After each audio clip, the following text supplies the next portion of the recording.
বন্ধুরা, এই যে রান্না সেরে চলে এসেছি তোমাদের সঙ্গে শেয়ার করতে। আমার রান্না হয়ে গেছে, দেখো কি রান্না করলাম। আজকে বিশেষ কিছু রান্না করিনি, রোজই বলছি, কিন্তু কি করব, বাজার হাটও সেরকম ছিল না। ওর বাবারও শরীরটা ঠিক নেই, বাজার যেতে পারছে না। যা পাড়াতে পেলাম একটু নিলাম, নিয়ে আমি রান্না করেছি। এ দেখো বাঁধাকপির তরকারি করেছি, আর ওটা হয়েছে পেঁয়াজ পোস্ত। আর এ দেখো পাড়াতেই আমি পাবদা মাছ নিলাম একটু।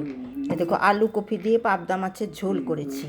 আর এটা হয়েছে মুসুরির ডাল, আর এই যে তেঁতুলের চাটনি একটু দিয়েছি। এই হয়েছে আজকে লাঞ্চের মেনু। পাড়াতেই সব কিনেছিলাম, কিনে আমি রান্নাটা করেছি। ওর বাবা একটু শরীরটা খারাপ আছে, ভীষণ হাই প্রেশার, এখন বাড়ি থেকে বেরোচ্ছে না, বাজার হাটও করতে পারছে না।